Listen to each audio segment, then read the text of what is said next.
I'm going to be kind. I'm going to let Justin go first. So, Justin, because here's the thing, people.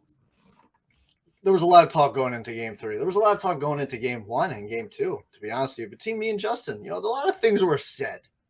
Toughness was questioned of my team, which I found utterly disrespectful. It was questioned. Some other things were said too, but we don't have to get into that because Justin's going to address some things.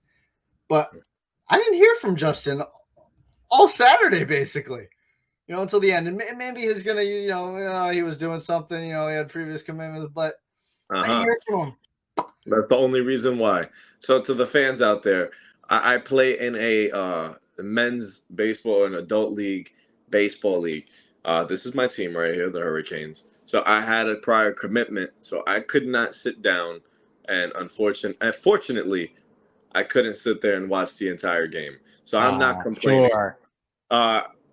But I was able to look back. I watched highlights, game recaps, all of that. And I am not going to sit here and overreact. I'm not.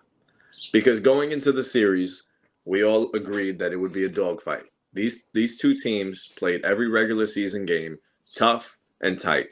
Going into it, you know what you're expecting out of Coach Spo. And yesterday was very evident of the coaching masterclass that Eric Spoelstra put on yesterday, and how much he's been running circles around Coach Tibbs. While Tibbs has made some adjustments from the Cleveland series, we haven't been able to see the adjustments in the Miami series just yet. One thing that really bothers me is we haven't seen our starting lineup of Brunson, Grimes, RJ, Julius, and Mitch. A lineup that I believe was plus 72 on the floor together. I think that, now granted, we haven't seen that because of Grimes' injuries in the first round, so he's getting back. But I would love to see that maybe even go smaller every now and then, letting Obi take the floor instead of Mitch, just to allow Brunson and Randall to operate with a little bit more space.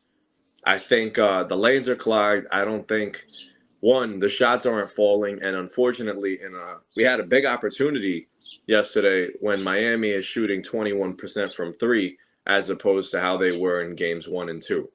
We missed a huge opportunity because while they shot 21%, John, can you tell me how much we shot for? 20% from 3. Exactly. 0 for 5 from 3 from Julius, 0 for 5 from 3 from Brunson. I remember jokes during the middle of the season calling our big three the mid three. And they're living up to that name from game 3 and game 1. So I really am not going to overreact and say, hey, this series is over. Absolutely not. I do think we take game 4 in Miami. I do think this comes back to New York. Like I said, I told you guys, Miami isn't going to shoot the ball like that every single night. And unfortunately, we just didn't capitalize on it. I do believe we're a tough squad. We're just as tough as you guys. And I'm going to stick by my stance. I really do believe we're a tougher team than y'all. I just think we have not found the pieces yet to get this thing rolling. We're playing very inconsistent. And it's kind of tough when, you guys are changing your schemes this series while we're sticking with the same schemes in the regular season. That's very easy to pick up for. That's lunch for Coach Spo. Emmanuel quickly needs to step up. Grimes needs to step up. I'm not going to overreact. I'll start panicking when it's 3-1. Well, speaking on quickly, I think he sprained his ankle, if I'm not mistaken. He did. He might be done for the series, to be honest with you, or at least be gone for game 4. I think. But I told you about Emmanuel last episode, and there was no disrespect to him. He's a very good young player, but he's not ready for this moment. I just saw it. Listen, the shots are just not falling for him. He's young. He'll be back. He'll be back. He'll be better. But he's not. It's just sometimes you're not ready for the moment, and that's okay. Other people, Julius Randle is not built for the playoffs. Listen, I don't want to say he's James Harden-esque, but I think we're kind of seeing, I don't know how many times I got to say, if you're great in the regular season and your numbers come down in the playoffs, I hold that against you greatly, because I hold the playoffs in the highest regard, because it is the purest form of high-level basketball out there. And I'm that's where all my chips are, basically. I've told you guys, I think, honestly, I'd give it. I think I said 70-30 of playoffs I care about more than the regular season. I think I'd probably come back down to that, maybe 65-60-40, just to give a little respect. But I truly do. Like, the sentiment is there. You understand where I'm coming from. I care more about the playoffs than the regular season by a lot. So for Julius Randle, this is it's starting to become, this is not an exception, Justin. This is the rule.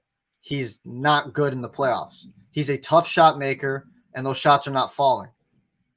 He's not a consistent shooter. We're seeing that. I mean, he had his I said it to you. Game 2 was his best playoff game of his career. He reverted back. Jalen Brunson, look at the numbers, has not been shooting well from 3 this playoffs. He's had about I think 2 good games from 3, maybe 3 if I don't have the numbers right in front of me, but maybe 3. He's RJ Barrett. We love that you are taking 7 threes a game. You don't understand how much I love that.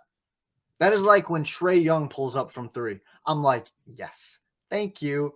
Keep shooting those, because that's what we want. There's a reason you are open. You're Toppin ain't, his threes ain't falling either. He has been shooting like shit from 3 the entire playoffs. I'll be honest. Second best shooter currently. I absolutely, it really grinds my gears when I see him chucking up 11 threes like he did not too long ago. Because he's open. And guys like Quickly and Grimes not getting those opportunities to shoot, or also just not shooting, period. Well, no, Quickly's getting his shots. They're not going. To be fair to Toppin, he had to take those looks because he was replacing a guy in Randall who takes 8.5 attempts per game from deep. Oh, if Toppin don't take those, then like you're kind of failing your job. And he's wide open. And 4. you're you're not a starter, but you are a contributor on a playoff team. You should be able to make open 3-point shots. Like, that is just, he shot what, 34%, 35% for his career, I think, somewhere around there. Yeah, he was drafted out 8 in space of 4, largely. I've just always felt his value can be felt more elsewhere. Interior, yeah. I get you, but he's being left open from 3, and he's probably a confident player, maybe a little too self-confident there, and you're not. There's a reason you're wide open. There is, and we didn't even have one of our, like you said, Justin. Miami shot like crap from 3. Kevin Love 0 for 3, Butler 0 for 2, Strus 3 for 10, Vincent 0 for 4, Duncan Robinson 1 for 5, Caleb Martin 0 for 3. That's terrible. Yep. So listen, I told you this after game 2. We are clearly the better team. And you asked, how do you see that, Brandon? How? Well, asked and answered. Asked and answered. You said, how am I so confident? Because I'm going to tell you this right now, Justin. If not for Jimmy's ankle touching the floor, Miami would be up 3-0. 3-0. You know that. I know you know that in the deepest part of your heart and soul. You know that to be a fact. How great we played against you in game 2 and how barely you beat us in game 2. If Jimmy Butler, the best player on the court, either teams, is on that court, you're losing that game. Maybe. No, maybe. 3-0. You'd be down. Okay? You're not winning game 4. I don't know where this is. You Knicks fans are freaking delusional right now. Where you're seeing, are the shots just going to start falling? No, they're not. You had one good game. I'm going to give you game 5. I'm going to respect you and give you game 5. But it's over in 6, like I said. And don't let us get greedy. Because if we want to get greedy, we'll take game 5 and end your season in Madison Square Garden. Done. Okay. I hate to break it to you, Justin, but it's been a great year for the Knicks. But right now, it's just pretty head-scratching that Josh Hart's starting. In the regular season, the Knicks starting lineup with Josh Hart in it was a minus 9.5 points per 100 possessions, which is pretty terrible. But when Quentin Grimes in that lineup, it was a plus 9 points per 100 possessions. And now Grimes is playing through this shoulder injury, and now quickly he's down too. That's 2 of your best young players. And the issue ultimately is Josh Hart is a reserve. He's not a starter on a playoff team, and he's going to do a lot of really good things, right? The rebounding, transition playmaking. Occasionally, he'll make a corner three, but when the Heat are leaving him wide open to then double team, and it's kind of a 4-and-5 offensively, and he's just looking to pass out to his Villanova teammate, you're like, well, that's the reason why you got him for, Cam Reddish and a protected first-round pick. Josh Hart's viewed as this integral piece the Knicks must keep whatever costs, and yeah, that's true, but, not as a starter. And I look at this group, part of their spacing concerns, which is why I thought it was a terrible trade in the first place, have shown this postseason. They can't shoot. And I also think Jalen Brunson, man, he can't do everything.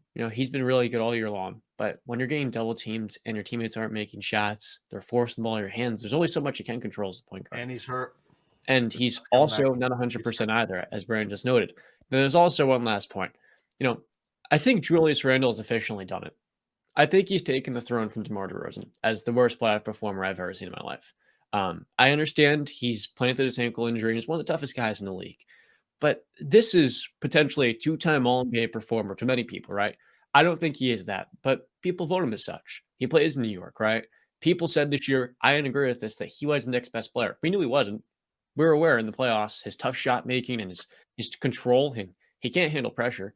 Whenever he gets double teamed, he loses his handle. He makes errant passes. He's a methodical player that can't handle pressure. That's a pretty big issue.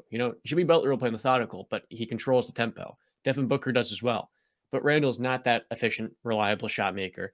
And we're seeing the playoffs, one series after another, and 3 years apart, 2 years apart. The guy's just not built for this, man. And he actually, Brandon, I forgot, though, he averaged 30 points per game versus the Heat in the regular seasons. That's what matters. That's what I'm saying, yeah. So, which is, a great thing to put your hat into, yeah, the 30 points of the regular season, yeah. Yeah, there's not much more. I mean, I believe the series is over. From what I'm guessing is John also believes the series. John, what do you think? Is it 5 or do you think the Knicks go 6? I wouldn't be surprised if it's 5 if Quickly's out because this Knicks bench is non-existent damn near right now. I do think, though, it's not going to hit 5, will it? I mean, we didn't think the Bucks series went into 5, especially when Giannis came back. Justin, Knicks fan? I'm still going to roll with my pick. I don't 7? See myself backing away now. I'm going 7. I think it's going to be a dogfight. But also at the same time, I do need to see something different. I do need to see a lot of energy. John said the bench really doesn't have much to offer. And part of what made our team so special in the regular season was that our bench had so much to offer. So getting guys in like Deuce, getting guys in I would prefer Hart coming off of the bench because that second unit lacks so much explosiveness without him there. So I would throw him back into the bench, maybe throw Grimes into the starting lineup again and see how that lineup that brought us so much success rolls. I want to see Deuce out there. I would love to see guys like Jericho Sims isn't seeing any time, but he was collecting offensive rebounds so much during the regular season. It was wild. But we need different looks. We need a different approach out there. And, I'm lying that I didn't see a single second of the game. When I was driving to my baseball game yesterday, I saw maybe 2 minutes of the first quarter. And, bro, the defense by Miami was just hounding us on every single possession. And we have to make an adjustment. We've got to counter. We got to punch them in the mouth early in game 4 and get this thing going back to MSG with a 2-2.